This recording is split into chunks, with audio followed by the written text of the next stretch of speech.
Hello और नमस्ते दोस्तों। कैसे हो आप लोग?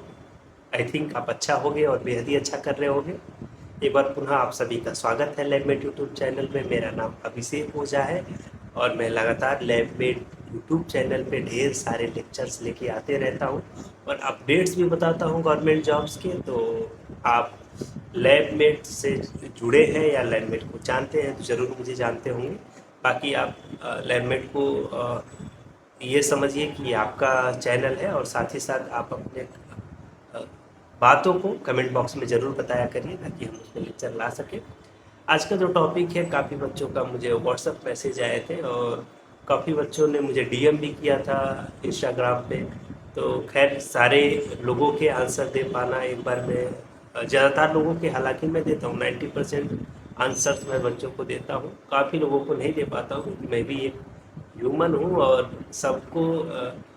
सबको एक साथ में कनेक्ट कर पाना वो बहुत ही टफ वर्क है और सबको थोड़ा सा समय दे पाना थोड़ा सा प्रॉब्लमेटिक हो जाता है हम लोगों के लिए, क्योंकि अदर वर्क्स भी है और मैं टोटली अपना सोशल मीडिया हैंडल करना हो गया या लैब में यूट्यूब को हैंडल करना हो गया, अलॉन्ग विद मेरा टीचिंग जॉब है या मेरी जो फर्दर ऑन स्टडीज़ है वो सब मैं अकेले ही हैंडल करता हूँ। तो ऐसा कोई प्रोफेशनल मेरे पास नहीं है, तो इसलिए मैं इस लेक्चर के ज़रिए उन बच्चों को बताना चाहूँगा जो करियर को लेके कंफ्यूज हैं कि सर बीएमएलएस में हमको एडमिशन कैसे लेना चाहिए या एमएमएलएस में एडमिशन कैसे लेंगे, या एमएससी एमएलटी करें कि बीएससी एमएलटी करें कि सर बीएमएलएस करें। इस पे बहुत सारे ढेरों वीडियो मौजूद हैं, लेकिन रिसेंट वीडियो ये मैं आज बताऊंगा जो रिसेंट सिनेरियो चल रहा है उसको ध्यान में रखते हुए। जो भी बच्चे ने फिजिक्स केमिस्ट्री और बायोलॉजी से फिजिक्स केमिस्ट्री और बायोलॉजी से पढ़ाई पास की है 12th की, वो काफ़ी डिस्ट्रैक्टेड होंगे कि सर हमको कौन सा कोर्स करना चाहिए क्या नहीं करनी चाहिए। तो देखो, फर्स्ट ऑफ ऑल आपका इंस्टिंक्ट खुद को फॉलो करना ही है। आपको इंस्टिंक्ट देखनी है कि आपका इंस्टिंक्ट क्या है। दूसरा क्या जाननी है, आपको समझना है कि मार्केट गैप क्या है, मार्केट में मेरे कोर्स का या मेरे प्रोफेशन का क्या डिमांड है। अगर जो मार्केट में हम डिमांड देख के और अपना इंस्टिंक्ट देख के जा रहे हैं और दोनों सही है तो श्योर आप सही प्रोफेशन में होंगे, सही जगह पे जॉब करेंगे। लेकिन अभी बच्चों को नया प्रश्न उठ गया कि सर आप तो बोले कि आपका प्रॉब्लम सॉल्व करूंगा, आप तो बढ़ा रहे हो, ये मार्केट गैप क्या चीज़ है। मार्केट गैप देखो ये चीज़ होती है कि कोई भी चीज़ की वैल्यू कितनी है उसकी सप्लाई एंड डिमांड से जानी जाती है। कि अगर जो डिमांड ज़्यादा रहेगा जिस प्रोफेशन का और उसका सप्लाई कम होगी तो उसका उसकी वैल्यू ज़्यादा होगी, उसको जॉब ज़्यादा मिलेगा, सैलरी ज़्यादा मिलेगा। इसको उल्टा कर दीजिए, डिमांड कम हो सप्लाई ज़्यादा हो तो वैल्यू कम होगा, सैलरी कम होगा। आई थिंक समझ में आया होगा आपको। तो इसलिए ज़रूरी है मार्केट गैप बेटा। दूसरी चीज़ मैं बता दूं कि जब भी आप कोर्स के लिए जा रहे हैं तो क्या देखेंगे कि आने वाले समय में एआई इवॉल्व हो रहा है, साइंस एंड टेक्नोलॉजी में काफ़ी चेंजेज हो रहे हैं। तो कौन सा ऐसा फील्ड है जिसके एआई के आने के बाद उसका इम्पोर्टेंस और बढ़ सकता है।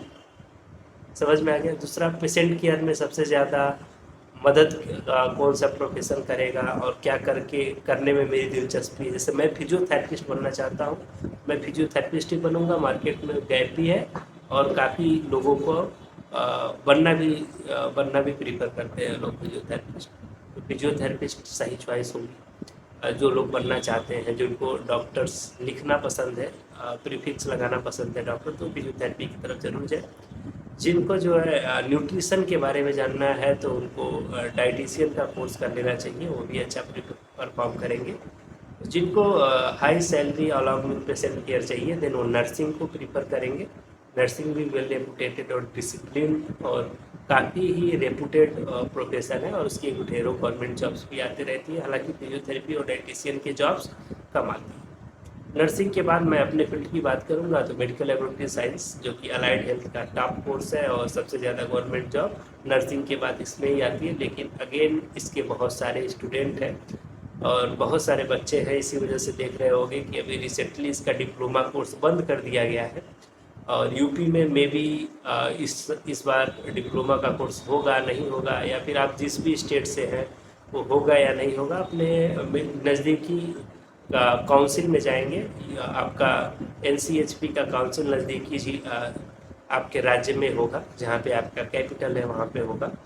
तो वहाँ जाके आप पता कर लेंगे कि भाई जो है क्या सही होगा हमारे लिए। ठीक है, ये डिप्लोमा हमारे यहाँ है या नहीं है। तो आप प्राइवेट कॉलेजेस की झांसे में ना आए कि डिप्लोमा अगर जो नहीं हुआ हो रहा है तब भी कर ले, तो ये गलत है। आप आगे आपके जॉब के लिए प्रॉब्लम हो जाएगी, आपको रजिस्ट्रेशन नहीं मिलेगा। दूसरा चीज़, जब भी एडमिशन लेने जाएंगे बच्चों, तो ध्यान देंगे कि हम जो एडमिशन लेने जा रहे हैं, ठीक है, उस एडमिशन में क्या एडमिशन लेने के समय में हमारे यूनिवर्सिटी या कॉलेज क्या हमारे स्टेट काउंसिल से वेरीफाइड है कि नहीं, हमारा स्टेट काउंसिल हमको रजिस्ट्रेशन देता है कि नहीं। आप कितना भी अच्छा पढ़ाई कर लें, आपको सर्जरी आती है इसका मतलब ये नहीं आप सर्जन हैं। आपको सर्जन बनने के लिए, आपको सर्जरी करने की अनुमति उस राज्य की सरकार या उस देश का सरकार देने का कार्य करता है।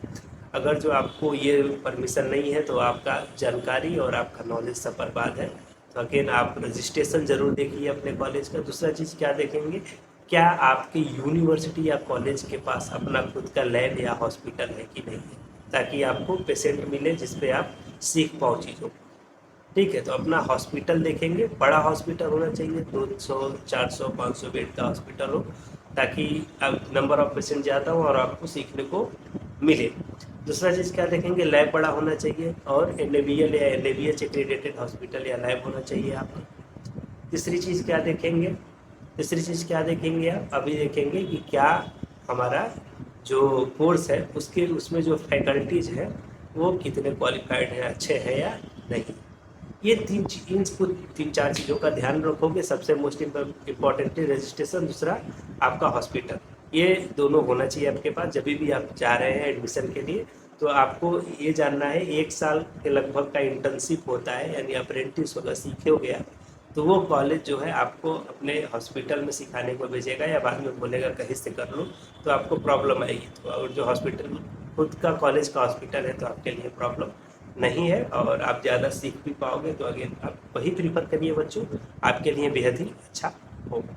तो ये कुछ चीज़ें थी जो मैं आपको शेयर करना चाहता था। बहुत बच्चों के क्वेश्चन आते थे, आप उसे इसके थ्रू रिजॉल्व कर सकते हैं। फिर भी कोई क्वेश्चन है कमेंट बॉक्स में बताइए, ज़रूर आंसर करें। Keep watching, thank you.